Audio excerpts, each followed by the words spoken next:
Welcome to the war. Okay, I'm excited to bring you my first game on the channel for Rebels and Patriots. I've had both of my forces complete now for a couple of weeks. Got a little distracted with Cold Wars and a couple of other projects, but excited to get this game going. So I thought, as I typically try to do, I'm not going to show, or I'm not, we're talking about a scenario here, but I'm not going to play just a regular stand-up fight, although I have no problem with those. I actually quite like them every once in a while. But I thought I'd try a scenario, and it's one I haven't seen anyone else on YouTube post. It's Scenario J from the Rebels and Patriots book, and it's called A Long Way From Home. So basically, we're going to be having the defender, in this case, that's going to be the Colonials, coming down this road and going through my awesome covered bridge that I really enjoy painting. And off the other side, they're trying to get their forces off. Meanwhile, the British have other ideas. They're going to be lying in wait in ambush, and they're going to try to stop them. So I'll get into some of the more specifics in a moment, but essentially that's the mission. So the Americans are going to have the full quota of 24 points that they're going to be able to try and get off the table, and the British have 6 points less, so they're going to be having 18 points. And again, I'll show the forces in a moment.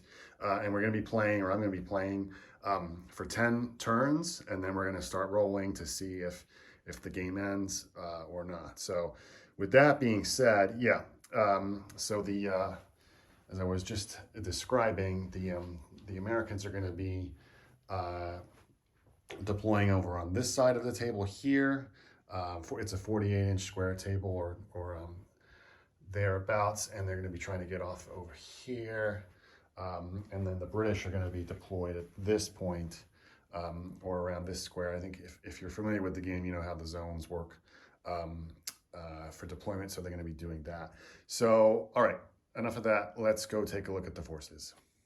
Okay, here's the American force. It's really no different than the preview I gave of my last video. So just going over these quickly, as I said, 24 points. So we've got a unit of militia here, a unit of regulars here, another unit of militia here. We're going pretty militia heavy here. A unit of lights, a unit of militia cavalry, and another unit of line. And as I've probably mentioned before, I live in Connecticut. I love Connecticut, so I modeled this unit on the 4th Connecticut, and they're going to be led by this model over here. The eagle-eyed among you will notice I removed one person from this unit. You can see him in the background there, dueling over the turn dice. But I've added this commander here, and I thought it would be fun. While I don't intend at all to play out a big scenario campaign like I did with my Test of Honor forces, I did think I do like the character generation rules for this game. So I rolled a couple of dice to see what his commander traits were, or his command traits were. I didn't give a name. So this is, I'd like you to meet 2nd Lieutenant Edward Flowers of the 4th Connecticut, and he is blessed. That's his ability. He gets +1 on his rolls for officer casualty. So he's going to be quite fortunate, or hopefully doesn't come a cropper in this game. All right, so that's the Americans. Let's go take a look at the British. All right, here we go. 18 points of British. These are modeled on the 44th Essex.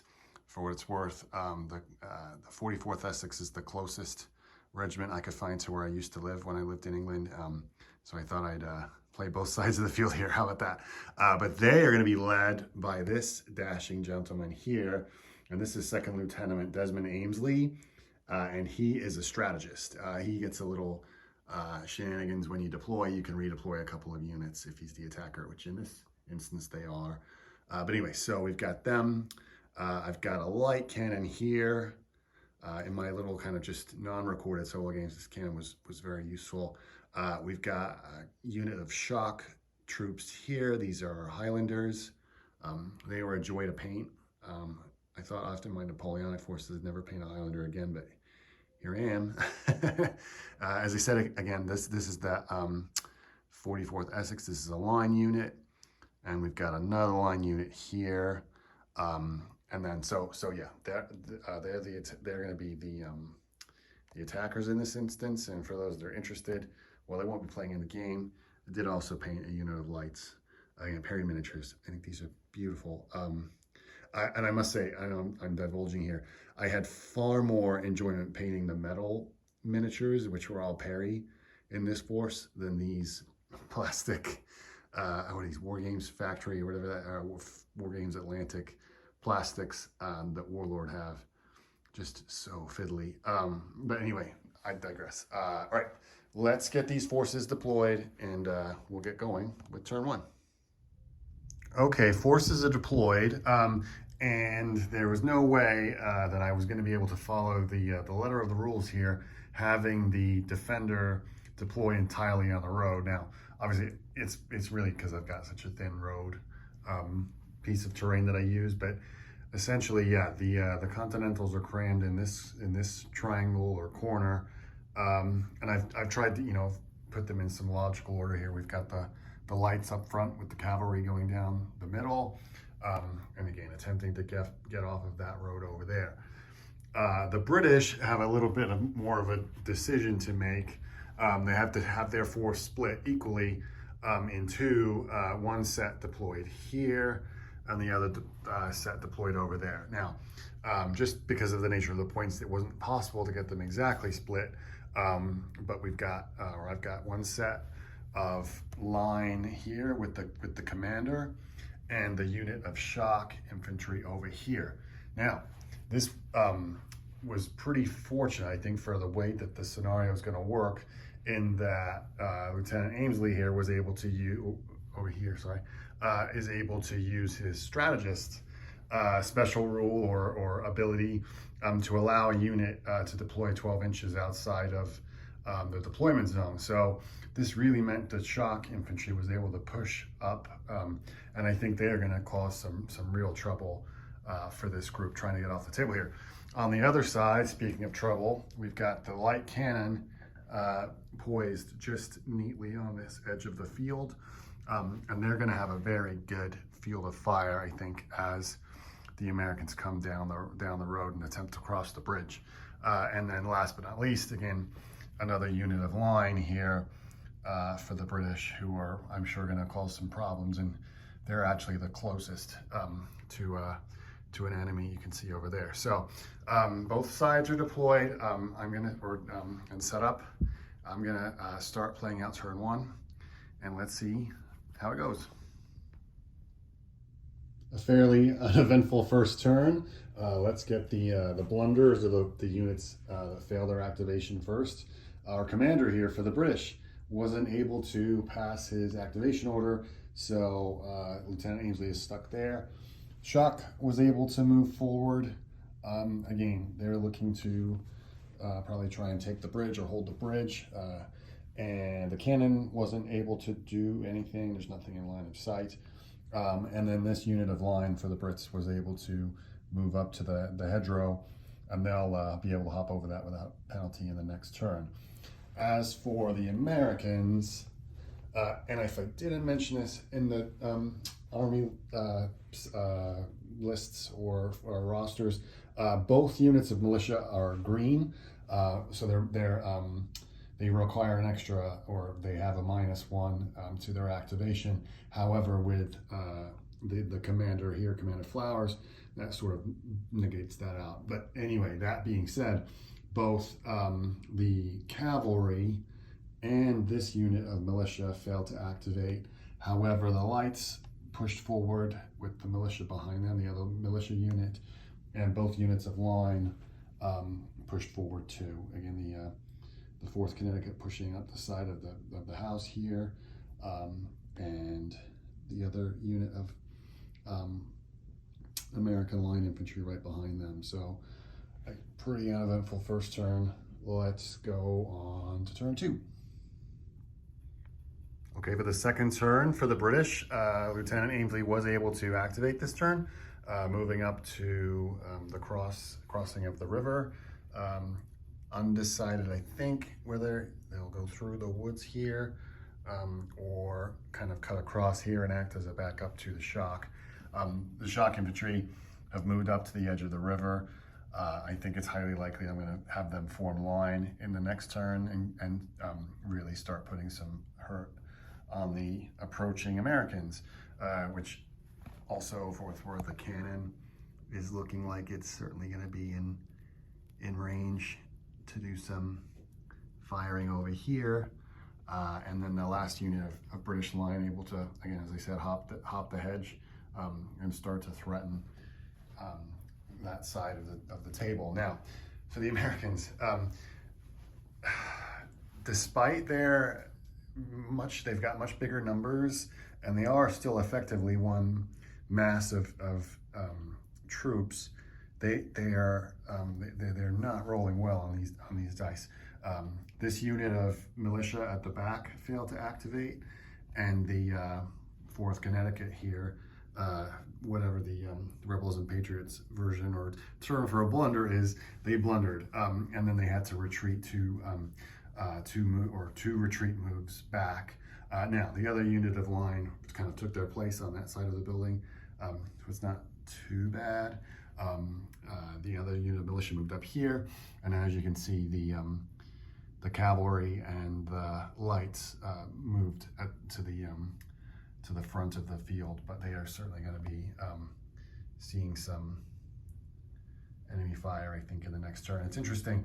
I think, again, tactically, I do think the scenario for the Americans really does favor just charging hellbent leather down the road, not stopping to engage really.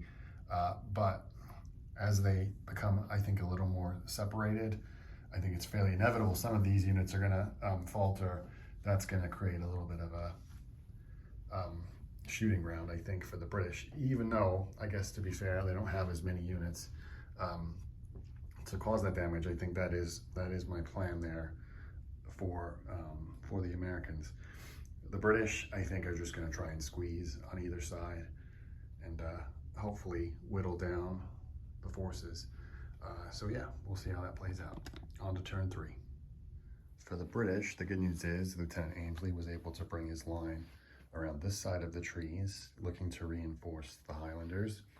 The Highlanders were able to form into line. That worked successfully.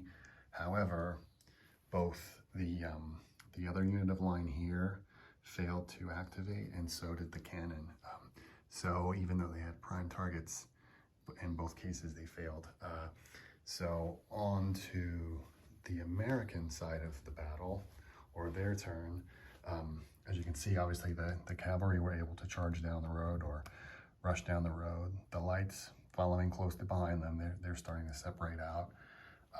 This unit of Lieutenant Flowers' Connecticut infantry was able to advance militia behind them, and the other unit of Continental line on this side of the house.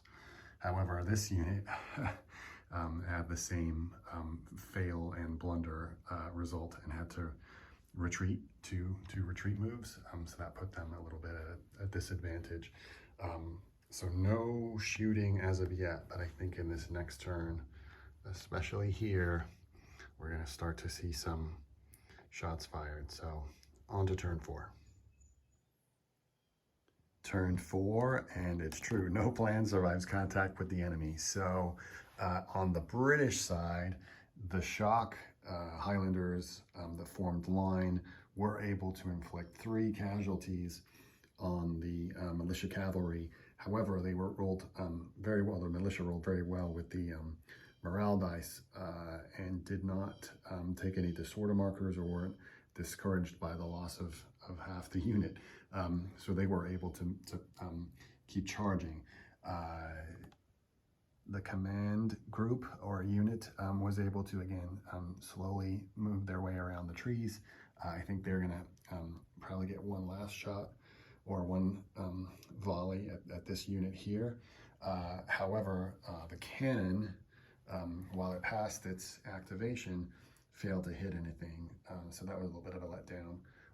And this unit of line for the British was able to inflict 3 casualties on the Continental Light Infantry, causing them to have to retreat. They took 2 disorder markers, meaning they were broken, However, they were able to rally that off in their activation.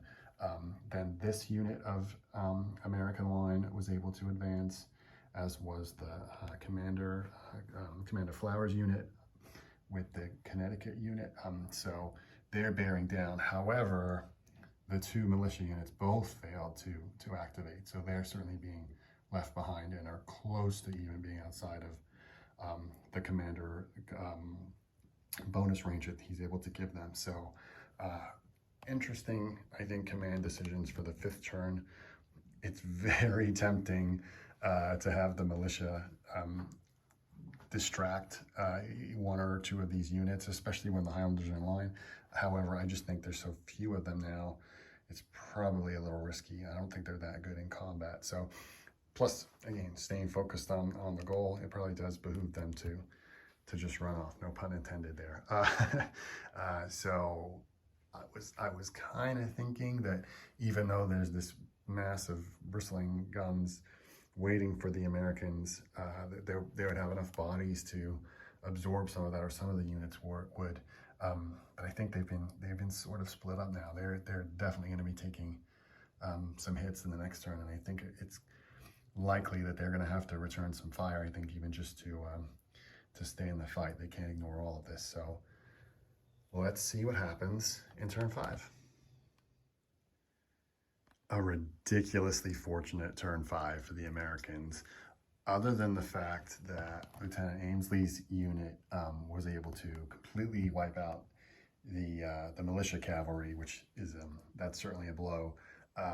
Everything else went very much in favor of the Americans. So for starters, the Highlanders rolled a blunder, and yet again we rolled a 3, meaning they had to make 2 retreat moves and lose their close order. So that definitely took some of the pressure off from the approaching Americans. The cannon was able to inflict 1 hit on this unit here. I'll get to that in a minute. It did put a disorder marker on them, and this unit failed to activate, so they weren't able to do anything. So net sum for the Americans was the loss of the militia cavalry and one casualty on this unit. However, in a role reversal, this unit of militia rolled double 6 on their activation test, and then rolled an ability, I think it was called Rally Around the Flag, which means one unit gets to remove a disorder marker immediately. So that really kind of negated that. And now I do sort of see a plan forming here for the Americans. We'll see. It's a little bit of a tight funnel, but it's feasible that this unit on the right here could start a delaying action shooting at the Highlanders, and this unit of lights are going to start shooting over here at the line, and then leaving this corridor down the middle for everyone else to race down if they can. Now, it's probably a little more heroic and cinematic and unrealistic, frankly, than is feasible. I don't think the British are going to take that lightly, but I suddenly do see, like, okay, this could be possible, because it was looking pretty dire, I think, for the amount of firepower bearing down on them there. That being said, it's not going to take a lot, I think, for the British to somewhat regroup, rally themselves, and really start to even just block this narrow corridor down the road across the water. So let's see what happens. Turn 6, here we go. Okay, at the conclusion of turn 6, I'm convinced this game won't come down to fighting ability, a lot of casualties. It's going to come down to these activation rolls. So let's see, for the British, first of all, the Highlanders were able to activate this turn. They're essentially causing a roadblock coming down the bridge. Lieutenant Ainsley's unit failed to activate, so they're still stuck over there. The cannon inflicted some damage on the lights, as did this unit of line, giving them a permanent disorder marker now that they're below half strength. They were able to retaliate in kind and inflict a casualty on the line unit, but it didn't really do anything. Similarly, this unit of Continental Line inflicted 1 casualty on the Highlanders, to really no effect. However, now we've got Lieutenant Flowers' unit on the bridge, or in the bridge, as it were. So they're certainly looking to make a move down that way. This unit of militia advanced again. This unit failed its activation, so they're gonna get definitely left behind. And I know what I was just saying in the previous turn conclusion that we're going to do some sort of like fighting action on either side of the bridge while units advance through the middle. There's just, I think it's highly unlikely there's going to be enough turns in this game to get everyone off the table. It's just not enough. I'm a little curious about that. I have to do the math on a unit can move either 6 or 8 inches. I guess that's enough, but they just keep failing their activation. So it's that's really the deciding factor, I think, here. But anyway, we'll move on to turn 7. Let's see what happens next. Turn 7, and yet again, Lieutenant Ainsley's been unable to activate, so still just stuck behind these woods fairly ineffectively. However, the Highlanders, I think rather coldly, in the face of the enemy, just formed line and are looking to bear down, certainly on the 4th Connecticut in the covered bridge there, now completely in the covered bridge. I'll get to that in a moment. Outside of that, this unit of line failed to cause any casualties. They fired into the lights, again, just trying to get rid of them, get them off the table.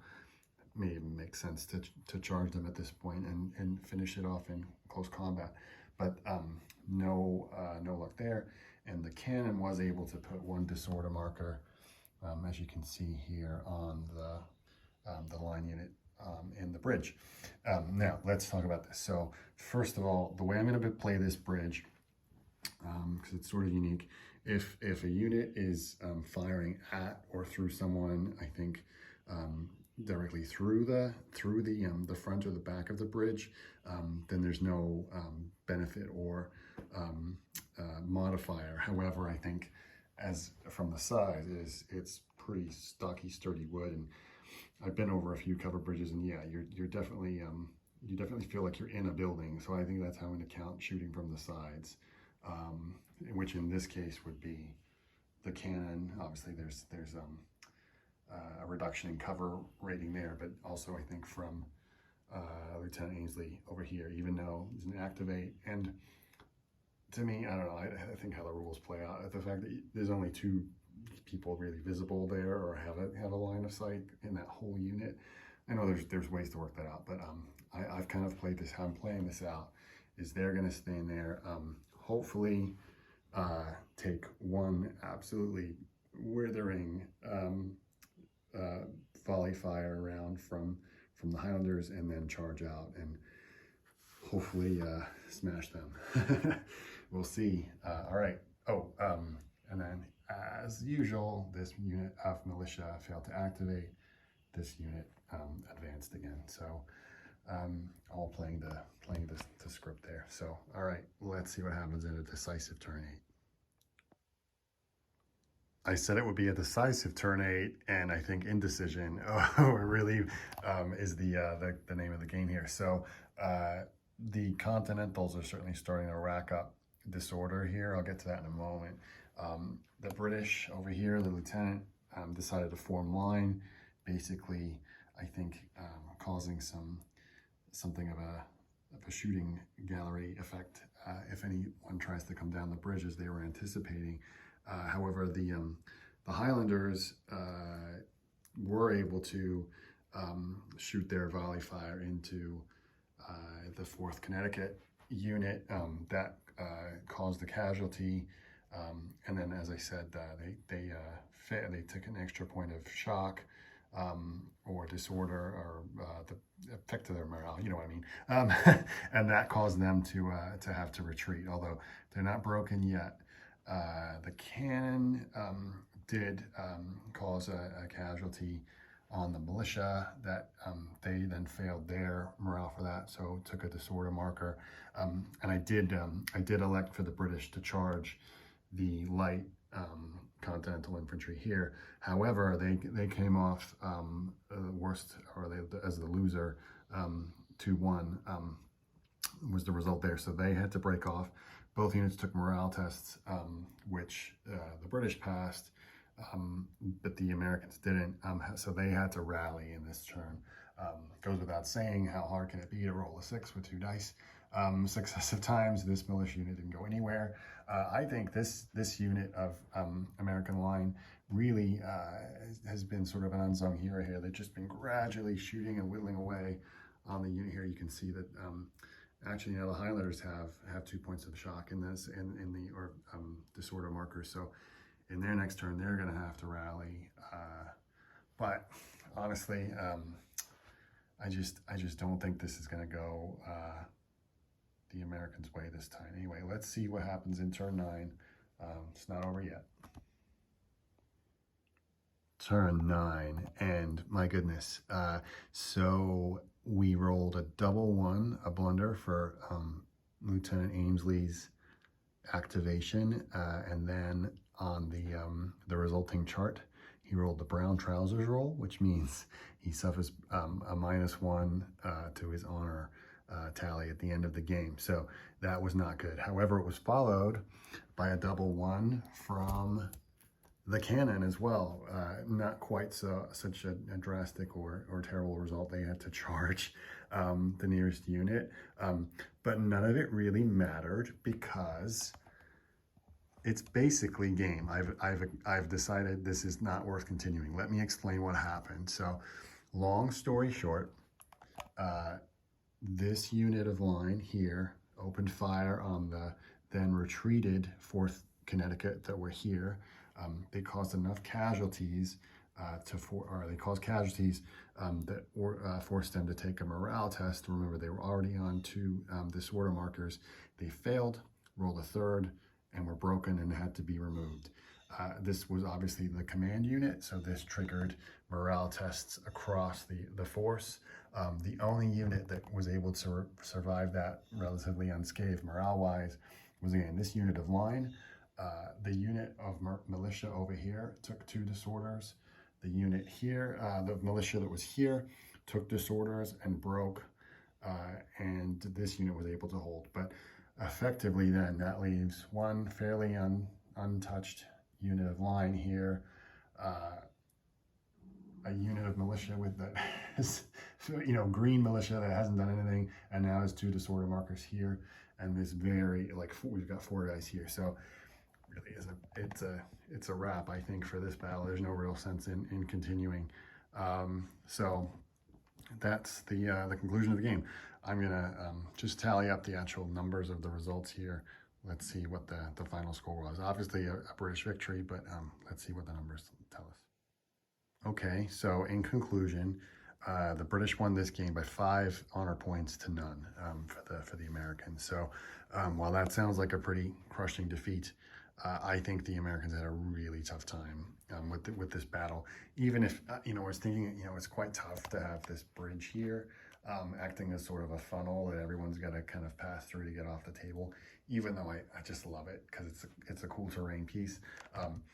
I think just the number of activations they're having to pass, especially with 2 units of green militia, it was going to be a challenge. I think it would be interesting to play this game with roles reversed. I might do that at some point in the near future. I think that'd be interesting to see how they play out. But ultimately, yeah, it was really a tough battle for the Americans. Uphill all the time. So yeah. Anyway, that being said, I really do love this rule set, and I'm excited to be playing some more. I've been working on a number of other projects, but this is definitely one I could see myself adding some more units to. I've got a lot of other unpainted minis up in the painting area that I would love to get battle ready and get them on the table as well. I think it would be interesting to see how some of the other more varied units play in the game. And I've got a couple of cannons for the Americans. I think that would be interesting as well to see how they handle that. And I'd like to also see how the Native Americans play in the game as well. They're obviously, I think, a very unique unit to the battle. So yeah, that being said, I hope this was fun to watch, even if it was a little bit of a one-sided battle. The conclusion was not really figured out until the very end. Anyway, I'll stop rambling. Thanks for watching.